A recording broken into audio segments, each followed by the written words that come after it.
Magandang araw mga kapatid, kumusta kayo? Ngayong araw po ay magsisimula ulit tayo ng bagong class which is Introduction to Theology. Sa mga hindi po nakakilala, I am Pastor June Rupa, Assistant National Overseer po ng Lighthouse Christian Community.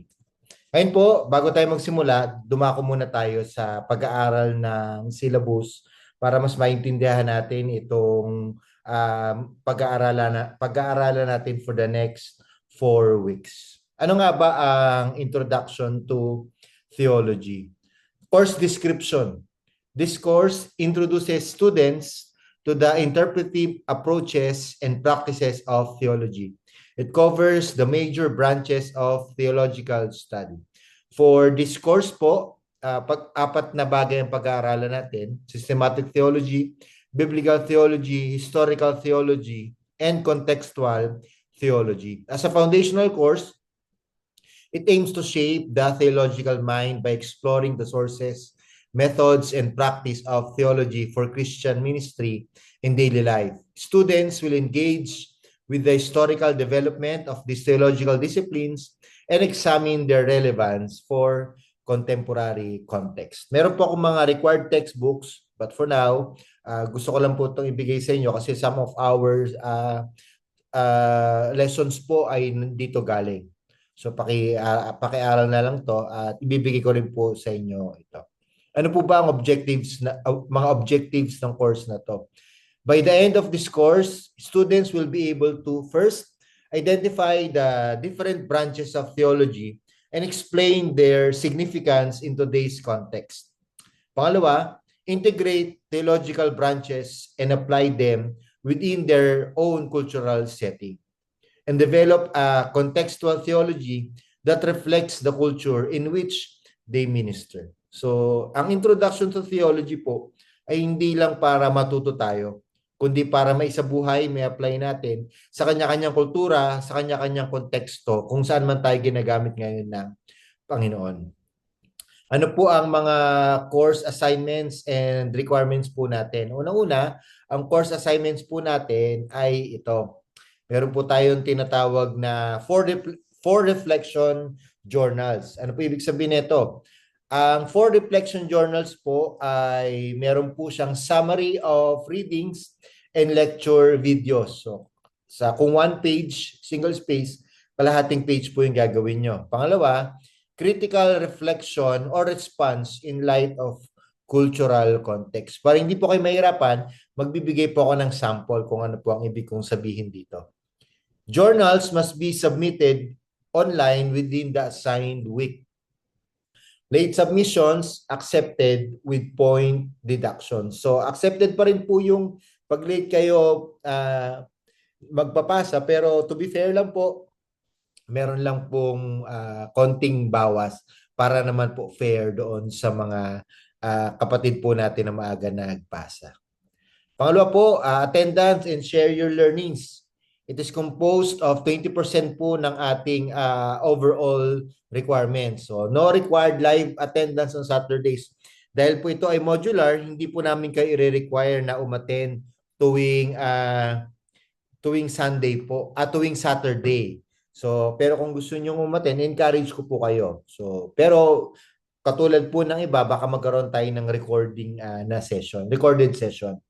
Students confirm engagement by posting 1 to 2 sentence of insights na tinatawag nating share your learnings in Google Classroom each week. So meron po tayong share your learnings para po ma-confirm po yung attendance nyo. Kailangan nyo po maglagay doon ng share your learnings. 1 to 2 sentences lang naman po. Tagalog, English, Taglish, kung saan po kayong komportable ng lingwahe, wala pong problema sa akin.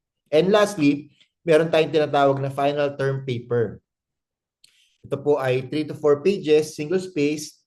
Ang topic po natin ay Theology and Contextualization, which is ang due date pa naman po ay sa November 10, 2025.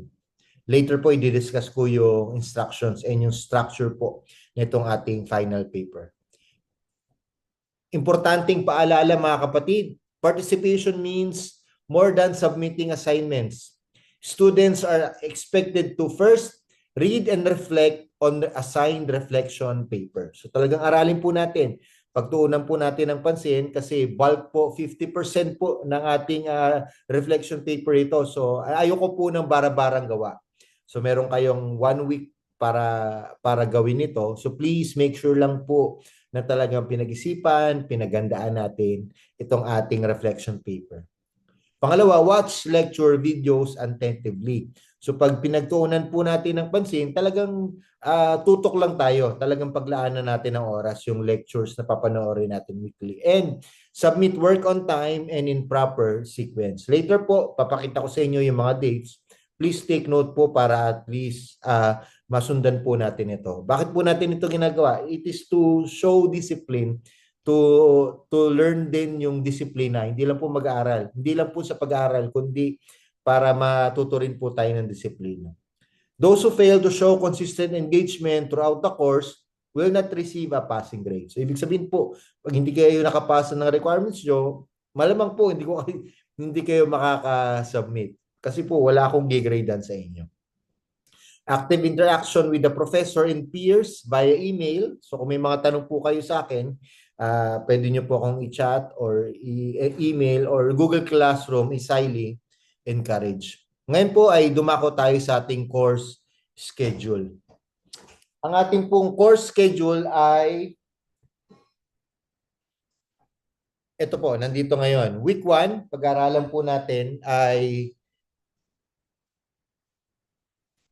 syllabus, overview, and introduction. Yun po yung mga pag-aaralan natin. So magsisimula po yan sa September 13. At what is systematic theology? At dahil hindi naman po natin kayang pag-aralan lahat, ay pumili lamang ako ng dalawa, which is the study of the man and sin. Ano po ang learning outcomes natin nun? Understand the scope and purpose of systematic theology, explain the importance of study of man and sin as a foundational doctrine, recognize how theology organizes biblical truth for faith and practice. So assignment and requirements, share your learnings at Reflection Journal to be submitted po on September 19, 2025. Pangalawang linggo po, pag-aaralan natin what is biblical theology and the example of biblical theology. Learning outcomes, define biblical theology and distinguish it from other branches and trace the unfolding of God's plan through Scripture. So same din po ng requirements, share your learnings and reflection journal number 2 to be submitted on, I think this is September 26. Yes, September 26.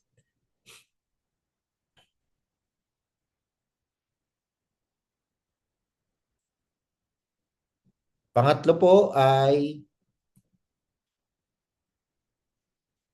week 3, September 27 naman po magsisimula. What is historical theology? Timeline of historical theology. Explain how theology has developed through church history. Identify key figures, movements, and controversies in theology.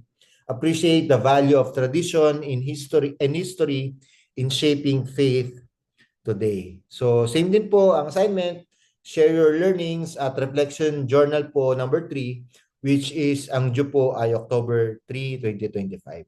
At last week po, di ba? Bilis lang agad. Tapos na tayo. Ito po, week 4, pag-aaralan natin dito is what is contextual theology? Example of contextual theology at para at least some guidelines for the final paper or siguro mga few instructions na lang. Ano po ang learning outcomes? Define contextual theology in its necessity in Philippine context. Evaluate how theology interacts with culture and context. Begin developing contextual theology relevant to your own ministry. So sa contextual theology po, pag-aaralan natin ang salita ng Diyos, pero primarily, kailangan po natin itong ma-i-apply sa kung ano man ang kultura natin ngayon. So ito po may nadagdag ng requirements, share your learnings, reflection journal na ipapasok nyo po na October 10, pero yung final term paper, which is yung final requirements natin, ipapasa nyo po siya ng November 10. So you have 1 month para po matapos itong final paper natin. So some final paper instructions and yung paper structure po natin. No? The final paper allows students to reflect on theology in relation to culture, particularly with the Philippine context. The goal is to critically analyze a specific cultural practice, belief, or expression and demonstrate how theology can engage, respond to, or contextualize it for Christian ministry. First, introduction. Ang introduction po natin ay one page. Yan po ay identify a specific cultural practice or expression in your local area or in the Philippines. Example, mga kasabihan, bahala na, mga utang na loob, religious rituals, traditions, etc., etc., na alam nyong rampant o talagang very visible sa Pilipinas. And explain why you chose this topic and why it is significant for theological reflection. So pag nakapili na kayo kasama sa introduction, ano ba to, trip nyo lang o talagang merong burden na binibigay sa inyo si Lord kaya gusto nyo pag-aralan ito? Pangalawa, research background. So, ibig sabihin ng research background, meron ng mga research na gagawin kayo, meron ng mga libro siguro kung available man. Provide a short research-based discussion of your chosen cultural element. So, whatever it is, kung lang kayo paano nagsimula, ano history, etc., etc. And describe its origins, meaning, and role in Filipino society. Use at least 2 to 3 sources. Pwedeng libro, pwedeng journal, pwedeng interview, articles, etc., etc. na makakatulong po para doon sa inyong final paper. Ministry application. So, bukod sa na-research nyo na, kailangan po merong ministry application. Reflect on how these cultural elements impacts Christian ministry. So, bilang isang Kristiyano, bilang nasa ministry, paano natin maitatawid yung kultura na ginawa mo, na inaral mo, dun sa ministry na meron ka ngayon? How can theology affirm, challenge, or transform this practice?